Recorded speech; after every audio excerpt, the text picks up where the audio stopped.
같이 봅니다. 오늘 구약성경 신명기 제16장 9절부터 12절까지 말씀입니다. 신명기 제16장 9절에서 12절 말씀입니다. 찾으셨으면 우리 한 목소리로 같이 읽도록 합니다. 시작.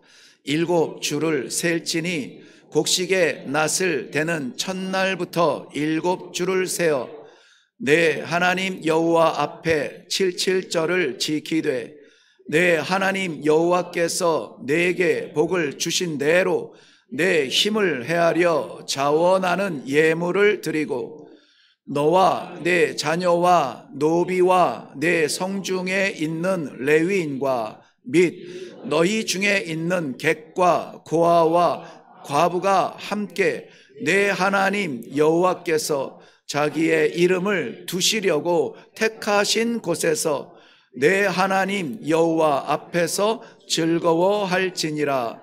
너는 애굽에서 종 되었던 것을 기억하고 이 규례를 지켜 행할지니라. 아멘, 아멘.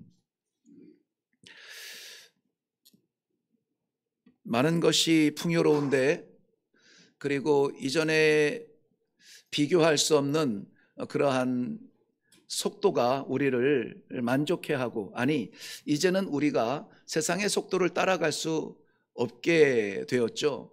물론 세상의 속도를 즐기는 몇 사람들은 있겠지만 대부분의 지금 한국의 국민들 가운데 대부분의 사람들은 이 속도를 실감하지 못하고 그저 따라갈 뿐입니다. 많은 것이 풍요롭습니다. 전에 보지 못했던 것들이 우리의 주변에 가까이에 있습니다. 음식도 마찬가지고 기능, 기술도 마찬가지고 모든 것들이 그렇습니다. 많아진다고 해서 우리의 마음이 행복한 것은 아닌 것 같아요. 오히려 지켜야 하는 소중한 것을 지키지 못함에서 오는 많은 것들은 우리의 마음을 부담스럽게 하고 또 염려거리가 되게 합니다. 아주 가까이에서는 우리에게 주신, 허락하신 이 기회조차 감사하지 못하며 살아가는 우리의 모습을 보는데요. 어쩌다가 가끔 제가 좀 일찍 들어와서 저녁 식사를 가족과 어머니와 함께 하는 시간이 있습니다. 6시에서 7시 사이, 7시 전후가 되겠죠. 그러면은 저희들은 이 식탁이 거실에 있는데요. 거실에서 밥을 먹는데 모처럼 먹는 집밥인데 그것도 목사님 모처럼 집에서 식사하시니까 이거 해라 저거 해라 어머니가 이렇게 좀 참견을 하시겠죠. 그래서 아무튼 풍성하게 채워진 식탁인데요. 이상하게 저의 눈은 메시 내 고향 이런 거에서 나오는 맛집을 쫓아다니는 게 있어요.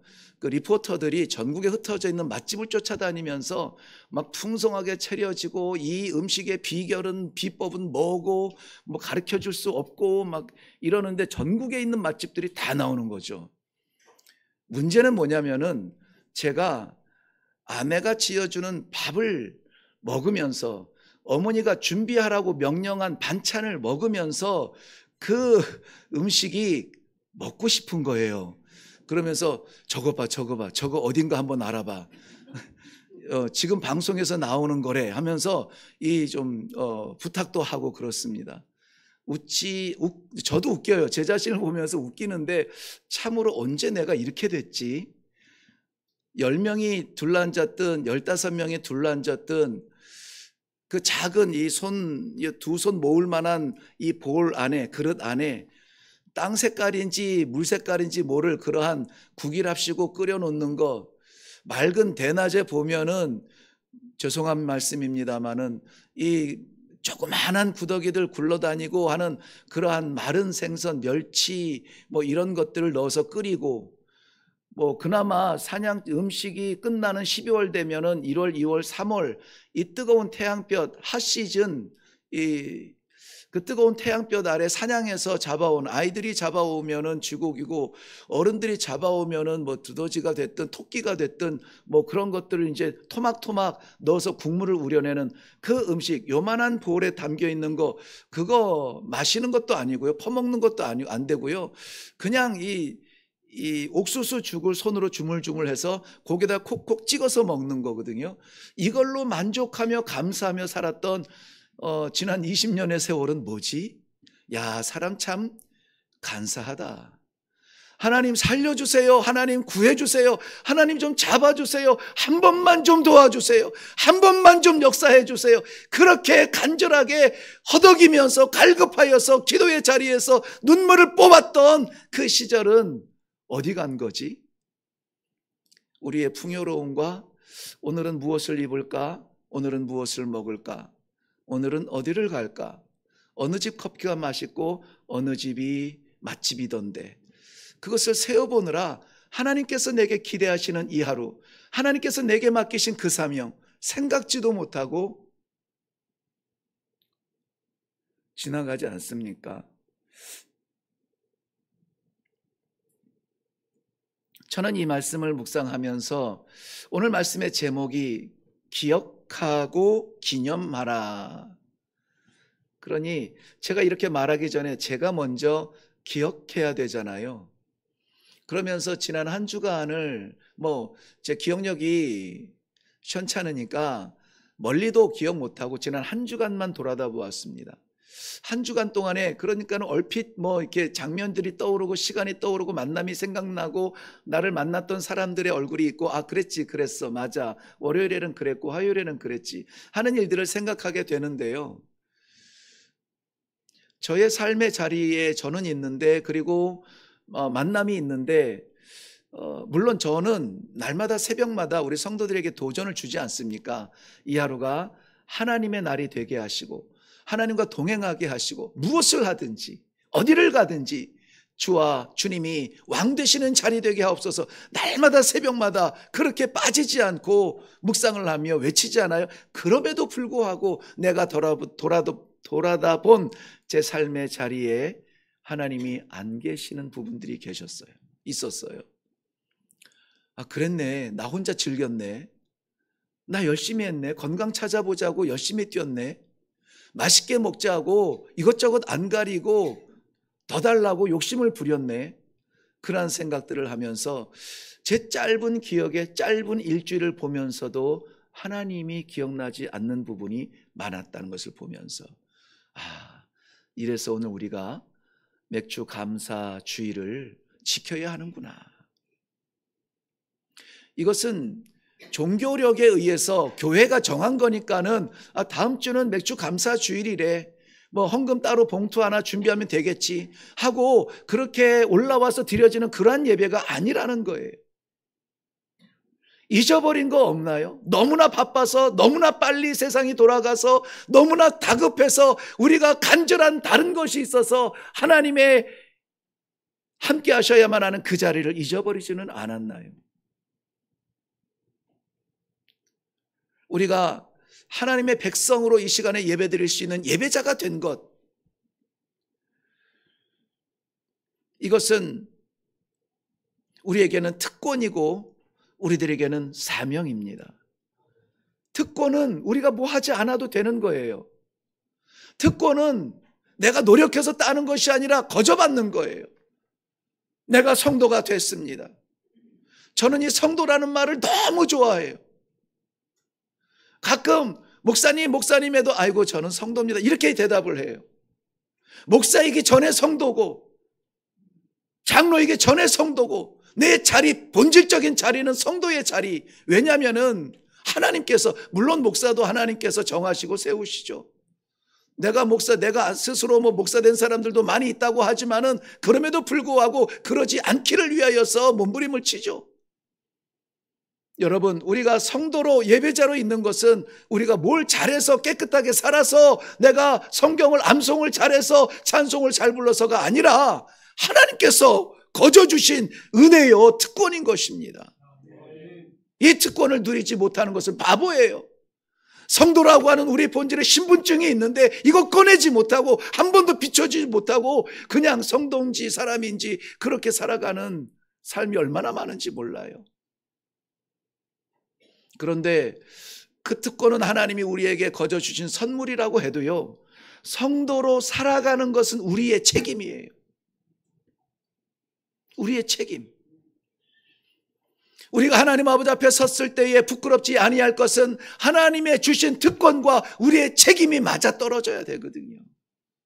성도로 부르셨는데 성도답게 살지 못하고 주신 것이 이미 풍성한데 더 달라고 우리의 욕심에 그릇을 펼치면서 더요. 어떻게 보면은 너무나 감사하거든요. 이거 너무나 많이 얘기해가지고 이제는 뭐 우리 성도들이야 저와 이렇게 삶을 나누고 항상 말씀 가운데 있으니까 성도들은 이해하는데 저는 동영상도 썩 그렇게 이렇게 막 환영하지는 않거든요. 삶을 나누지 아니하고 화면 속에 나오는 것으로 저를 이해할까봐 조금 두렵기는 하는데 그래도 간증처럼 고백하는 거가 하나님께서 한국 땅에 빈손으로 오게 하셨어요. 20년 인생의 황금기 36에서 56까지의 황금기를 선교지에서 다 쏟게 하시고 그야말로 배낭 하나 메고 돌아오게 하셔서 이 땅에 있는 것은 아무것도 없잖아요. 그런데 그 가운데에서 섬길 수 있는 교회를 맡기시고 함께 동역할 수 있는 동역자들을 붙여주시고 거주할 수 있는 집을 주시고 옷을 주시고 저는 아마 초기에는 정말 새벽 예배를 드리고 그때에도 저는 아무렇지도 않았거든요. 매일 똑같은 옷을 입었어요. 매일 똑같은 옷, 똑같은 신발. 그랬더니 오죽하면은 새벽 예배 드리는 다른 교회 성도들이 옷 한 벌 사드시라는 게 아니라 옷 한 벌 사시라고 이렇게 쿡 찔러 주셔서 깜짝 놀랐어요. 그러니까는 얼마나 미안합니까? 우리 성도들은 뭐 그러지 않아요. 우리 성도들은 안 그러시죠? 제가 뭘 입었든지 상관 안 하시죠? 예, 머리가 흐트러졌든지 그건 관여 안 하시죠? 그저 오늘 저 강단에서 제대로 하나님 말씀 쏟아놔라. 변질시키지 말고 변화시키지 말고 하나님 말씀만 들려줘라. 뭐 그 마음으로 우리 교제하지 않습니까? 그래서 정말 옷 한 벌 가지고도 만족하며 여름을 보냈습니다. 그런데 지금은요, 갈아입을만 해요. 와이셔츠가 꽤 됩니다. 그래서 이 땀을 흘리고 뭐 그런다고 매일 갈아입으라 그러는데 양심상 그거는 안 되고요. 그래도 한 이틀씩은 버텨요.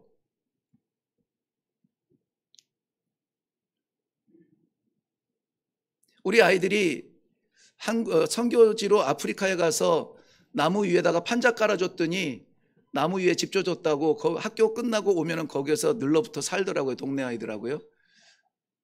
그러다가 이제 처음 한국을 방문하게 됐는데 우리는 못 오고 아이들만 왔습니다. 할아버지가 공항으로 이제 픽업을 나오신 거예요. 그러면서 그 당시에 저희들이 이제 그 언어 훈련을 했던 때 같아요. 그러니까는 전화가 됐으니까 저희는 도시에 언어 훈련할 때는 도시에는 전화가 되니까 전화 통화를 하는데 애들이 막 이렇게 흥분을 하고 있는 거예요. 흥분을 하고 있어요. 왜 그러냐 그랬더니 할아버지 차가 무리를 기억 안 나세요? 네. 예, 아빠 똑 닮았네요. 네. 하여튼 할아버지 차가 유리 위를 지나가는 것 같아 이러는 거예요. 대단한 차도 아니었거든요. 소나타였나? 그런데 그 선교지 아프리카에서 비포장도로 맨날 아빠 그 픽업 트럭 타고 막 맨날 이러고 다니다가 한국 땅에 아스팔트에다가 승용차를 타고 쫙 가니까는 그게 그렇게 스무스하고 인상이 깊었나 봐요. 아빠 닮아서 자동차에 관심이 많았는지. 근데 제가 한국에 와서 어쨌든지 뭐 교회 본고를 타다가 뭐 내가 개인 일을 봐도 교회차를 타고 뭐 친구를 만나도 교회차를 타고 그러니까 제가 좀 양심이 좀 찔려요. 그래서 제 개인 일을 물론 제 개인사는 없겠죠. 네. 그런데에도 교회차를 타는 게 좀 미안해서 긁어 모아서 승용차를 뭐 마련을 했어요. 아주 뭐 우리 그 중고시장에 있는 동생이 있어가지고 아무튼 싸게 잘 했습니다. 그런데 제가 차를 좋아하잖아요. 이 얘기를 너무 오래 하면은 이거 막 가자는 건데, 요즘에는요 진짜 뭐 다른 차들이 자꾸 보이는데 너무너무 차들이 좋아요.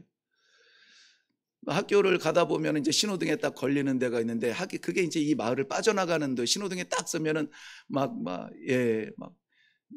쟤는 누구 막 제네시스 막 이러면서, 막 그 옆에는 볼보에, 그 옆에는 뭐에, 막 뭐 완전히 막 삥 둘러싸여 있는 저를 보면서 가슴이 콩당콩당하죠. 예. 그래도 아직까지는 괜찮은데 말이죠. 이 감사하면서 만족하면서 그랬는데, 주변이 화려해지니까는 눈을 뺏기고 마음을 뺏겨요. 정말 소중한 것을 잃어가는 것 같습니다. 정말 소중한 것 뭐냐면 그 상황을 대하는 저의 마음이에요. 어디에 있든지, 아프리카에 있든지 한국에 있든지 교회에 있든지 길 위에 있든지 내 마음은 변함없이 하나님을 바라다 보아야 되는데, 그것을 잊어버리고 주변을 보니까 내가 약해 보이고 내가 강해 보이고 많아 보이고 없어 보이고 비교가 되고 평가가 되어지는 거예요. 하나님께서는 그의 백성들이 살아가는 방법, 제일 좋은 방법을 알았습니다. 아무쪼록 하늘에 있는 것이나 땅 위에 있는 것이나 땅 아래에 있는 것이나 아무것도 형상을 만들지도 말고 내 앞에 세우지도 말고 나만 봐라. 오직 나 여호와 하나님이 너희의 하나님이라. 다른 것 보지 말라. 광야 생활, 출애굽 지나고 광야 생활 시작하면서 주신 계약이 그거였습니다. 내가 너의 하나님이라는 거예요. 그러면서 주신 약속의 말씀들이 있습니다. 이스라엘 백성들이 낯선 땅을 지나 들어가면서 경험해보지 못한 삶을 살아가면서 어찌하면 좋을까 알아서 살아서가 아니라 하나님께서 이미 약속해 주시고 법을 정해 주셨어요. 오늘 이 맥주 감사주일도 미안하지만 하나님이 정하신 거예요. 교회가 정한 게 아니에요. 교회가 정했으면은 우리 안 지켜도 되죠. 왜냐하면은 우리는 이 보리 심지 않지 않아요. 밀 거두지 않지 않아요. 그런데 왜 하나님께서는 우리에게 이 맥주 감사 절기를 지키라고 말씀하시느냐? 우리가 사는 방법이 여기에 있기 때문에 그렇습니다. 우리는 절기를 지킨다라고 생각을 하면 안 돼요. 이 절기를 허락하신 하나님의 뜻을 볼 수가 있어야 돼요.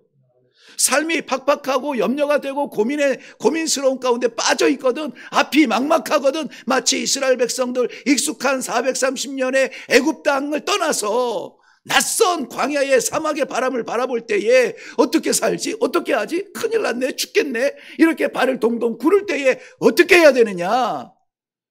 절기를 지켜라.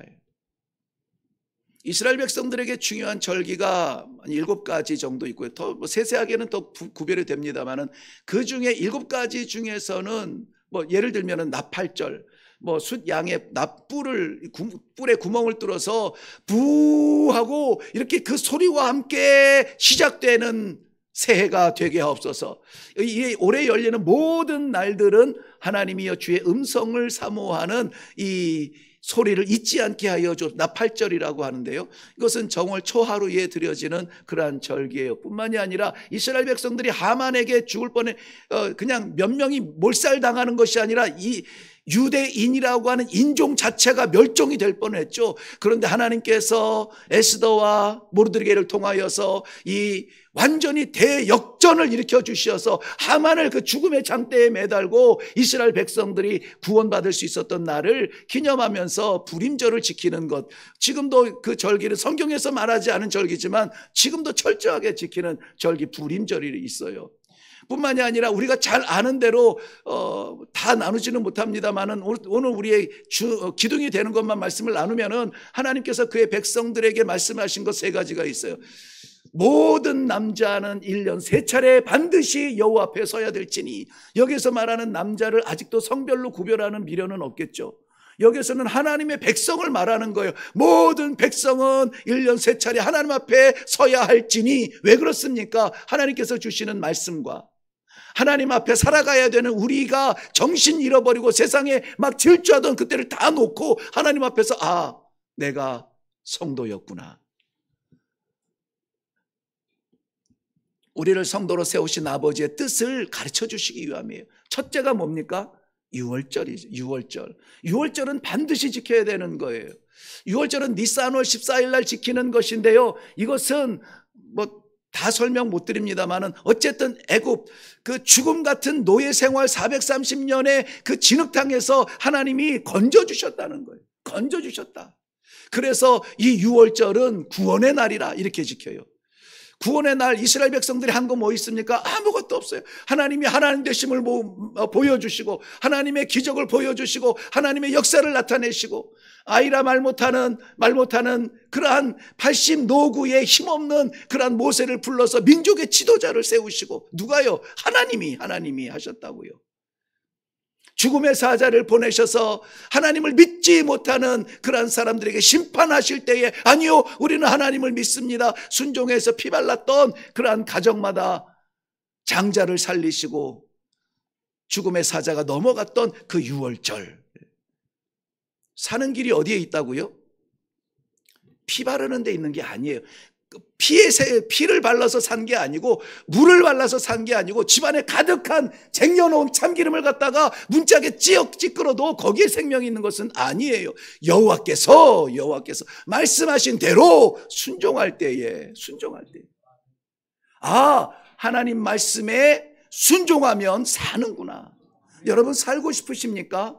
하나님의 말씀에 순종하는 것이 살 길입니다. 명약이 발견이 되고 발명이 되고 무슨 지난번에 와서 뭘 얘기했더라.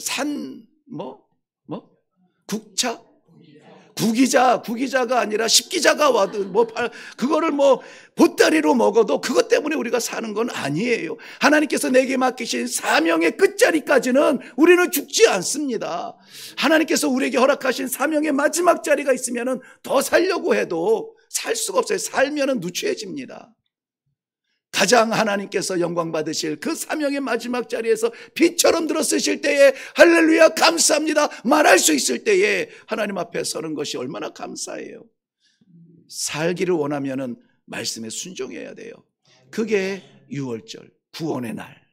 자, 말씀드린 대로 구원의 백성이 이제는 구원받은 것으로 끝나는 것이 아니라 구원의 백성으로 뭐 해야 된다고요? 살아야 된다고요. 구원의 백성으로 살아야 된다고.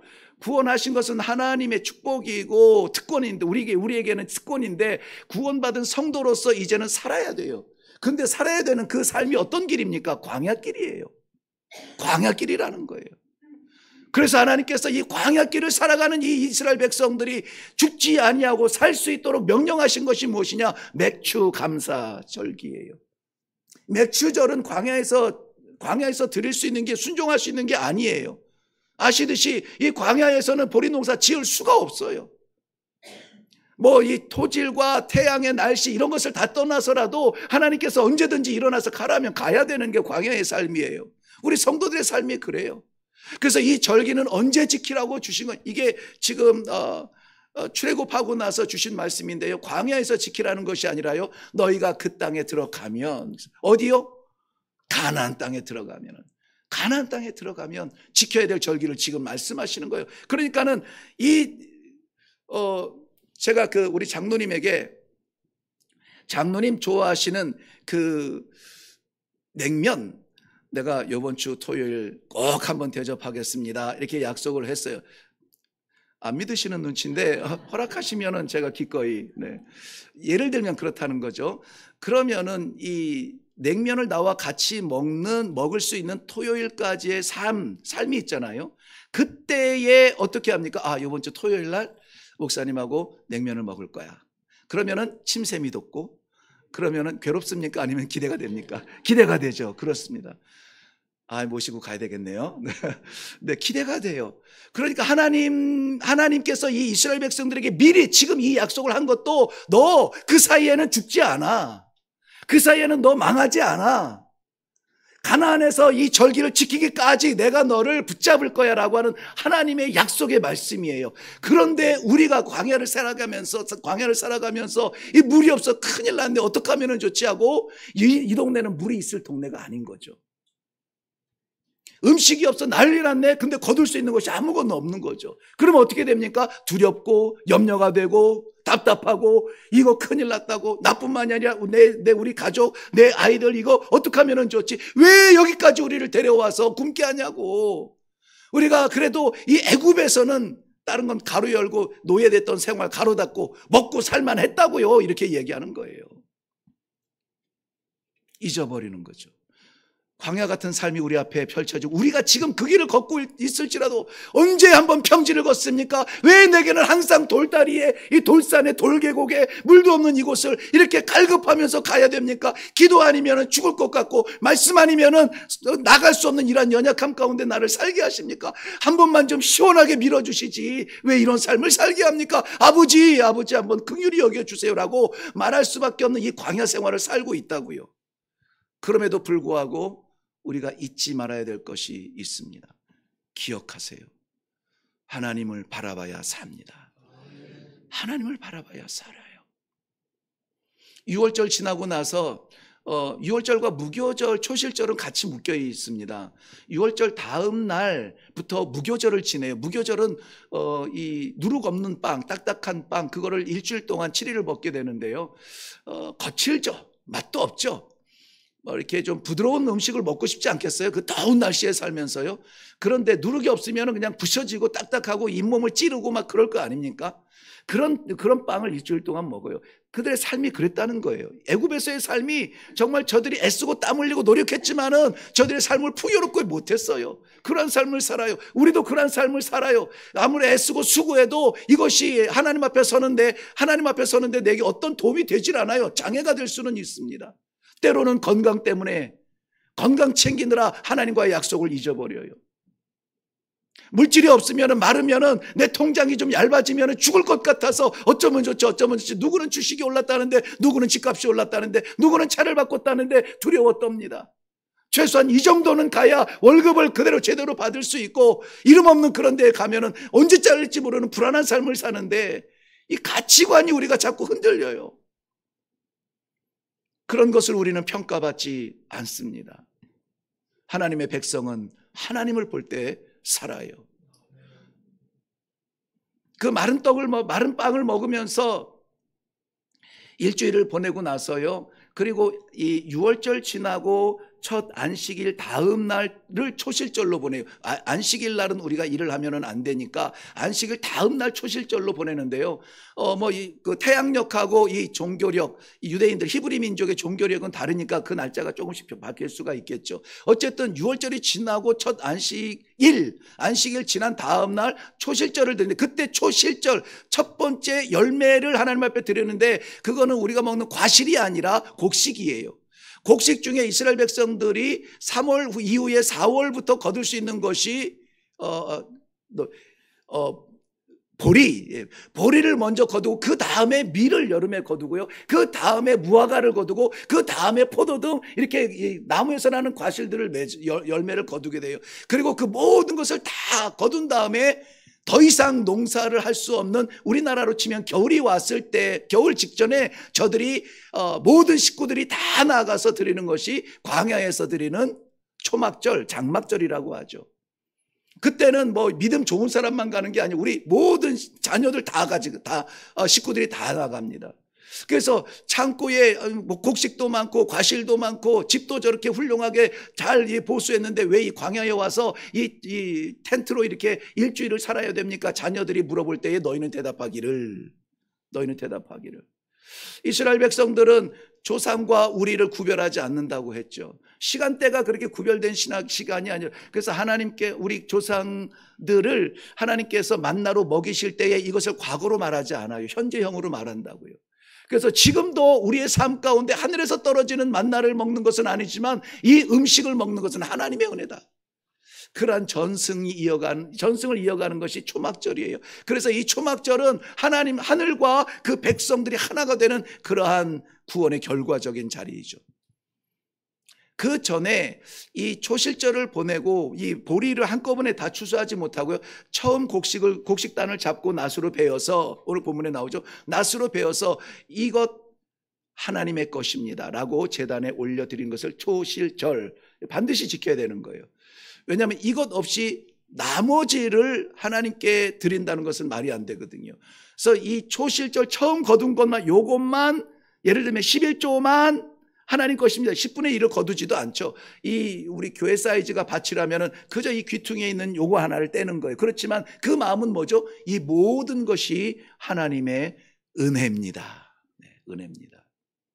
하나님께서 태양을 뜨게 하시고, 하나님께서 구름으로 가리시고, 하나님께서 비를 주시고, 하나님께서 벌레를 주시고, 하나님께서 바람을 주시고, 이런 것들이 내가 만들어낸 것이 아니라 하나님께서 주신 것입니다. 이 정신이에요. 그래서 이 초실절에 하나님 앞에 올려드리는 것은 이 나머지가 다 하나님의 은혜입니다라고 하는 고백이고요. 그날로부터 뭐 날짜 숫자로 보면은 49일 동안, 실주를 계산하라고 하니까는요, 77이 49, 49일 동안 이 보리 농사를 다 합니다. 우리 거 끝났으면 옆집에도 도와주고, 우리 거 안 됐으면 옆에서 좀 도움을 당해서 49일 동안 다 끝내야 돼요. 그리고 나서 50일째 되는 날 올려드리는 것이 맥주 감사 주일이에요. 바로 그날. 그래서 이 모든 우리를 채우는 이 모든 것이 하나님께로부터 왔습니다라고 하는 이 고백과 더불어서 바로 그날 시내산에서 하나님께서 이스라엘 백성들에게 십계명을 주시죠. 말씀을 주시는 거예요.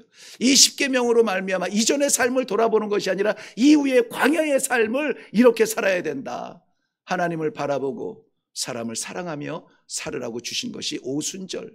오순절 교회의 역사도 성령의 역사가 이 오순절에 부어져요. 우리 교회도 마찬가지입니다. 어떠한 옷을 입고 어떠한 위치에 있든지 어떠한 풍요로움과 어떠한 부족함이 있을지 몰라도 그러한 것을 우리 일회교회가 판단되지 않습니다. 일회교회가 하나님을 바라보느냐, 여기에 우리 일회교회가 판가름을 받습니다.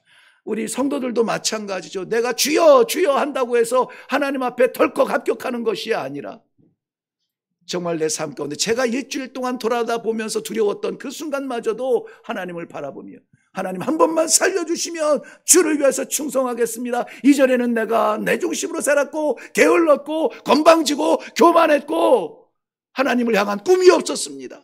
그런데 한 번만 도와주시면, 한 번만 살려주시면, 한 번만 일으켜주시면 주님 영광 위해서 뛰어보겠습니다. 살아보겠습니다.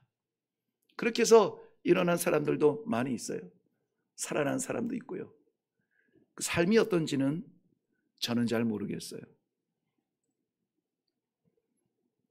여러분, 지나온 삶이 사라지는 삶인 것 같지만 우리에게는, 아니 하나님께는 기억이 되는 그러한 삶이에요.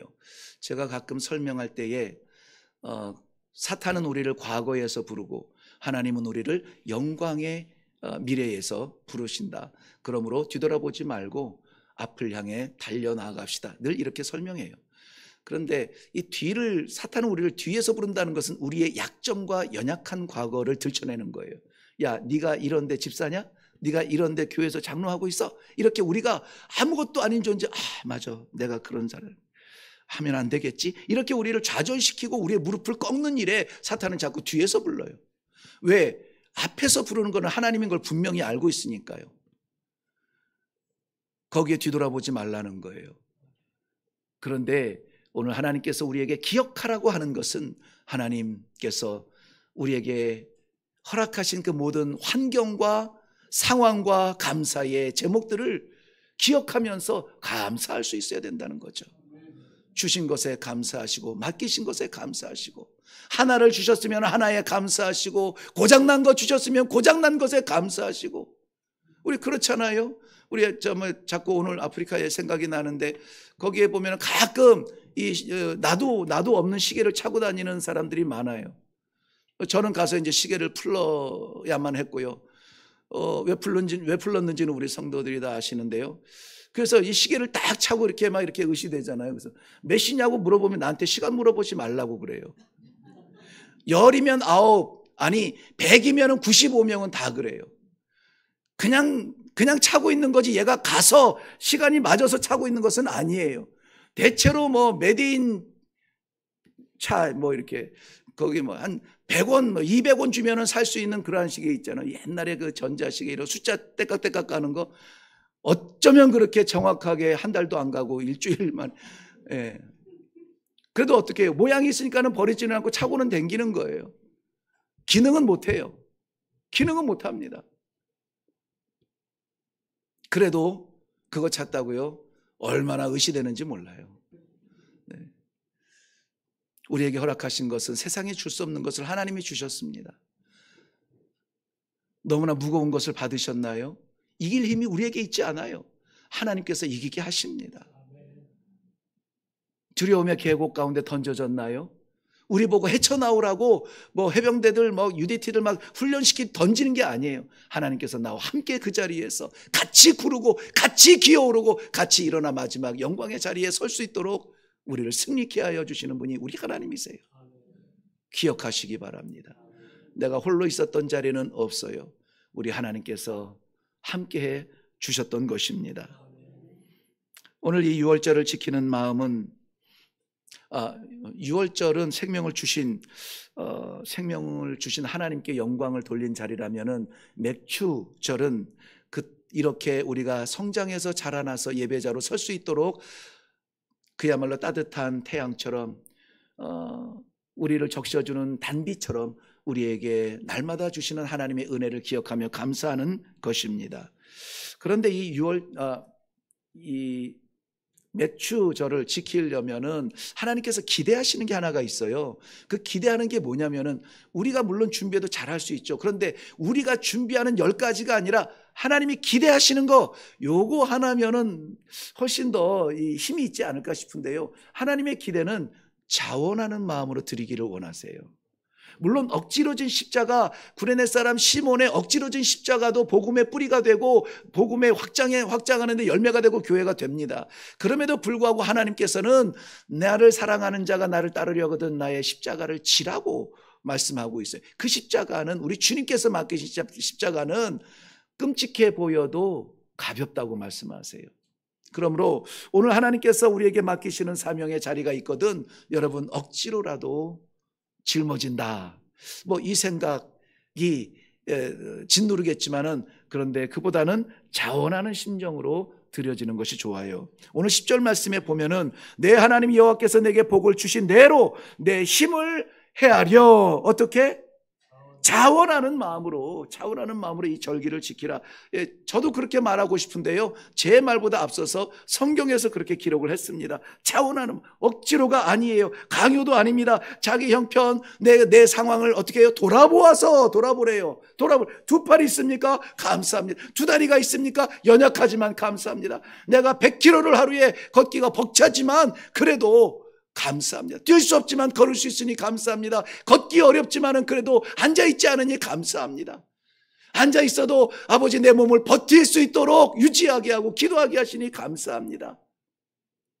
내 형편을 돌아보아 감사하라고 합니다. 마지막으로 우리가 이 감사를 나눌 수 있는 사명이 뭐냐? 11절 말씀 보겠습니다. 11절 말씀 너와 내 자녀와 노비와 내 성중에 있는 레위인과 이거는 내게 속한 권속이죠. 거기에서 넘어가 보시면은 및 너희 중에 있는 객과 고아와 과부가 함께 내 하나님 여호와께서 자기의 이름을 두시려고 택하신 곳에서 내 하나님 여호와 앞에서 뭐 할지니라? 즐거워할지니라. 무슨 말씀이냐면 이 감사와 은혜는 나 혼자 누리고 만족한다고 빠져서 살면 안 된다는 거예요. 성도의 삶은 이 감사와 은혜의 삶을 어떻게 해야 된다고요? 함께 나누라는 거예요. 함께. 이것도 내게 속한 내 권속뿐만이 아니라 아니기를 바라는 마주치고 싶지 아니하는 그런 지나가는 객, 나그네와 고아와 과부들 100번 만나면 내가 다 100번을 헌신해야 되는 그런 사람들과 어떻게 해요? 함께해요. 함께. 이 절기는 함께 보내는 겁니다. 오늘 우리들에게 허락하여 주신 시간과 여력이 있으시거든 어쨌든지 통하는 사람끼리라도 시작을 해서 우리가 함께 살아야 돼요. 함께 보내셔야 됩니다. 그리고 이것을 통하여서 우리 하나님께서 주시는 기회가 무엇인지, 열매가 무엇인지, 약속이 무엇인지를 받아 누리는 우리 귀한 성도들 다 되시기를 주님의 이름으로 축원합니다. 기도하겠습니다. 세상은 자꾸 발전한다고 하는데 우리의 삶은 자꾸 팍팍해집니다. 쫓아가지 못하고 오히려 구경만 하느라고 가슴 두근거립니다. 이러다가 내가 뒤처지는 것 아닌가? 이러다가 망하는 것 아닌가? 이러다가 죽는 것 아닌가? 우리의 처한 상황만 바라보며 나를 성도 되게 하신 하나님을 채 바라볼 수 없는 두려움이 있습니다. 이맥주 감사 주일을 보내면서 우리가 감사의 제목들을 고백하게 하시고 하나님의 은혜를 인정하게 하시고 하나님과 우리가 하나 된 자리에서 예배의 삶을 살 수 있도록 축복하여 주시옵소서. 감사드리오며 예수님의 이름으로 기도하옵나이다. 아멘. 아멘.